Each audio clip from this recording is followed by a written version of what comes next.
James, donc vous êtes là et j'aurais surtout envie de vous demander, non pas vous êtes où, mais vous êtes quand?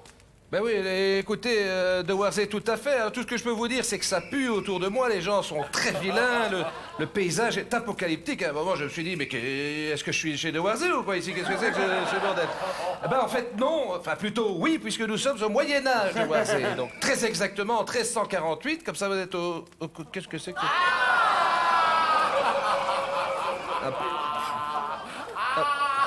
Pas l'air en grande forme, celui-là. Alors, donc pourquoi alors évidemment cette période précisément? Parce que c'est dans cette période que la peste noire fait rage dans le nord de l'Europe, là où je me trouve actuellement. Alors évidemment, la Belgique n'est pas encore la Belgique, mais la pandémie est bien là. Alors comment gère-t-on cette crise de la peste noire en 1348? Et surtout, qui la gère? Ça, c'est la question que je me pose et que je vous propose de découvrir ici avec notre invité. Voyez ici, Clotéry Van Latemus. Ça, je crois que ça, c'est votre... Hein? Oui. Bonsoir. Bonsoir, bonjour à tous et bienvenue à ce nouveau Codé Croisade dans cette Scienza Anno de grâce 1348. Tout à fait. Je tiens d'abord à rappeler toute l'importance des gestes sanitaires. Tout à fait. De l'huile, de l'huile, de l'huile. Pas de gel, pas de gel. Oui, oui, oui. Ne soyez pas stupides, hein, il ne gèle pas au mois de septembre. Je vous rappelle les précautions d'usage. Incorporez l'huile dans un récipient étanche. Étanche. Faire bouillir le liquide oléagineux et tremper vos mains plusieurs minutes à chaud. Ouais, mais enfin, je veux dire, tremper ses mains dans l'huile bouillante, c'est quand même douloureux, ça, non? Oui, mais c'est efficace, hein? Le virus pesteux se déposant sur les paumes de la main et se transmettant au toucher, là, évidemment, plus de peau de la main, donc moins de risque de transmission. C'est QFD. Protégez-vous et protégez les autres. Nous comptons sur vous afin de préparer vos mains à un contact chaud. Vous pouvez d'ores et déjà uriner dessus, comme je vais vous le démontrer dans un instant. Non, mais monsieur, vous n'avez quand même pas pissé sur le plateau, enfin, monsieur Van Latemus, que c'est que cette histoire? Alors, dites-nous plutôt, parce que la peste noire, je crois, se transmet aussi par contact direct des tissus infectés, hein, d'après le Doctissimo du Moyen-Âge. Comment se prémunir de cela, alors? Eh bien, c'est simple. Tout d'abord, si vous voulez tousser, toussez toujours dans le coude. Toujours, voilà, donc ça n'a pas changé, on tousse dans son coude. Non, alors, attention, on ne tousse pas dans son coude, on tousse dans le coude, hein. Ne donnez pas de fausses informations. Donc, on prend le coude...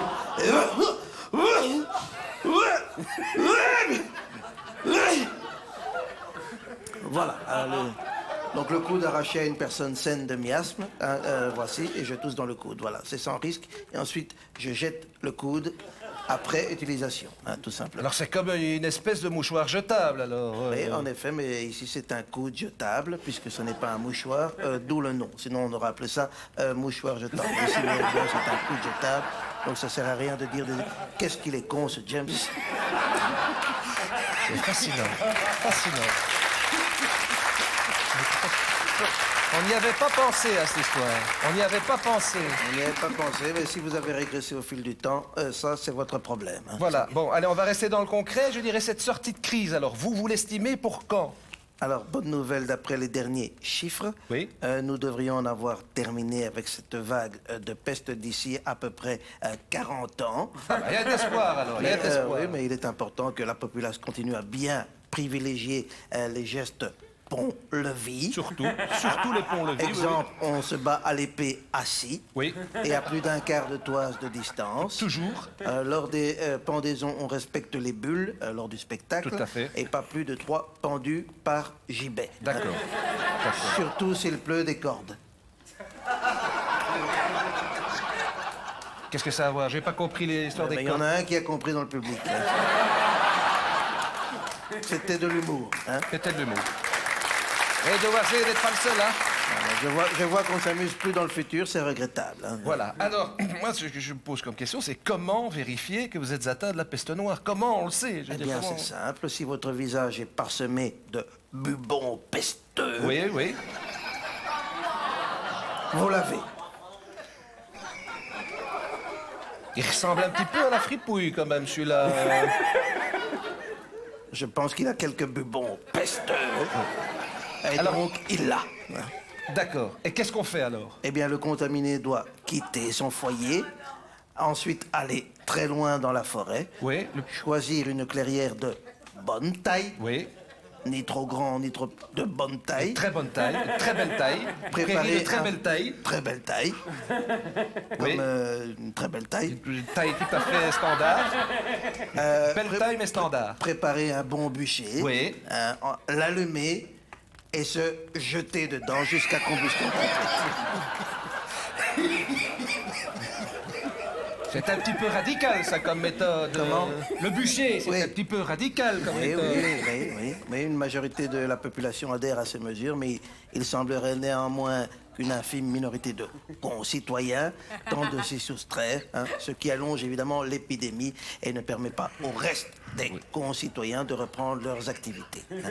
Et cet égoïsme est regrettable. Ça, c'est tout à fait regrettable. Alors, est-ce qu'il n'y aurait pas des mesures préventives qu'on peut suivre pour espérer vaincre cette maladie? Et il y en a. Pour éviter de mourir de la peste, vous pouvez également vous enfermer chez vous. Oui.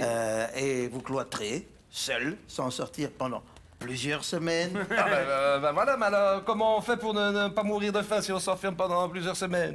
Ah, mais on meurt de faim. On meurt de faim. On meurt de faim. Moi, vous m'avez demandé comment on fait pour ne pas mourir de la peste. Je vous réponds. C'est une approche plus humaine de la pandémie. Oui. Tout à fait, ça, je suis tout à fait d'accord. Mais est-ce que vous pensez qu'il y aura un jour un vaccin, alors, contre la peste? Quoi? Un vaccin, c'est quand on s'injecte un produit qui permet de créer des anticorps, voyez, pour éviter d'attraper la maladie. Ah.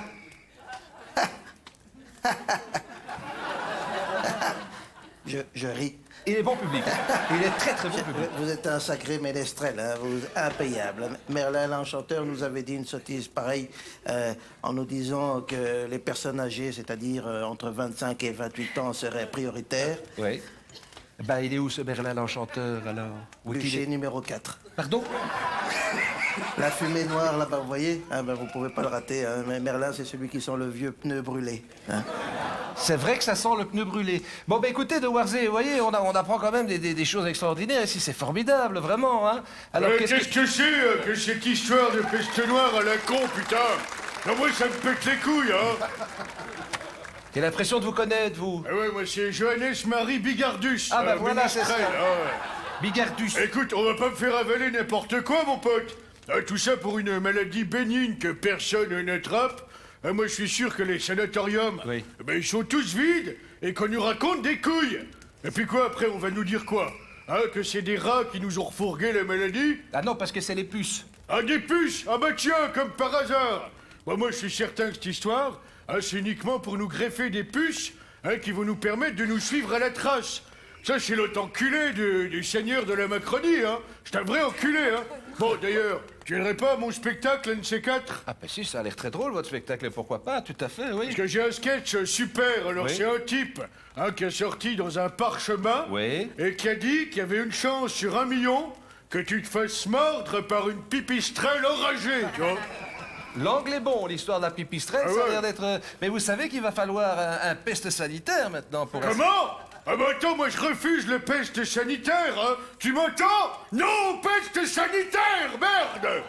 Bon, alors bien sûr, je crois quand même que vous avez conscience que si le peuple n'a pas son peste sanitaire, il ne pourra pas venir voir votre spectacle. Eh ben, moi je... Ah ouais?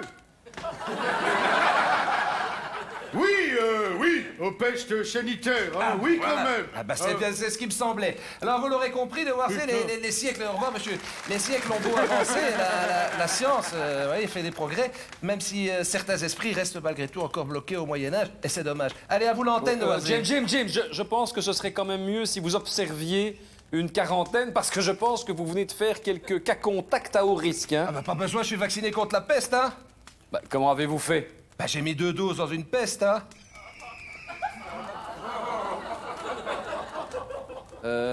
Vous avez mis 2 doses dans une peste, qu'est-ce que ça veut dire? Ben, ça veut dire qu'il a niqué 2 fois une grosse pute. Vous voulez pas que je vous donne des noms en plus? Alors prenez l'antenne, mon vieux. James Dino qui a pris la machine à remonter le temps pour ses duplex.